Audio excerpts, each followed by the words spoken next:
ক্যালেন্ডারের পাতা থেকে বিদায় নিল আরও একটি বছর।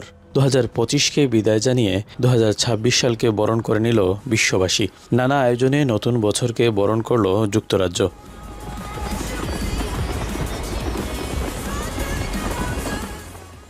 লন্ডন সহ যুক্তরাজ্যের সব বড় শহরেই ছিল নববর্ষ উপলক্ষে নজর কাড়া আয়োজন।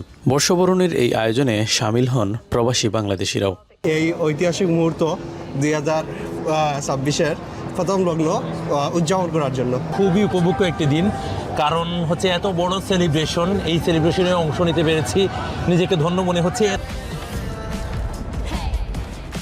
রাজধানী লন্ডনে থেমস নদীর তীরে লন্ডন আইয়ের সামনে যুক্তরাজ্যের সবচেয়ে বড় ফায়ারওয়ার্ক অনুষ্ঠিত হয়। লন্ডন মেয়রের আয়োজনে রাত 12টায় শুরু হয় আতশবাজি।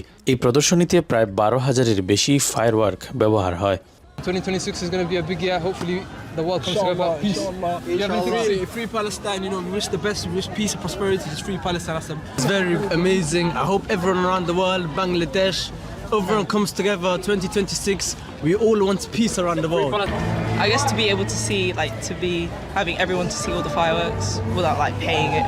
It should just be something that everyone should see for just being free, as it's something that everyone would want to enjoy and everyone. 12 মিনিটের ডিসপ্লে সহ আয়োজন দেখতে ছিল টিকিট ব্যবস্থা। সরকারি তথ্যমতে প্রায় লক্ষাধিক মানুষের সমাগম ঘিরে লন্ডনের অর্থনীতিতে যোগ হয় কোটি পাউন্ড। প্রতি বছরই এই আয়োজন করে লন্ডন মেয়রের তত্ত্বাবধানে গ্রেটার লন্ডন অথরিটি। আসছে নতুন বছরে বিশ্বজুড়ে যুদ্ধের তামামা থামবে, বন্ধ হবে রক্তপাত, পৃথিবী আবার শান্তি, মানবতা আর সহমর্মিতায় ভরে উঠবে, এমনটা প্রত্যাশা আগত দর্শনার্থীদের।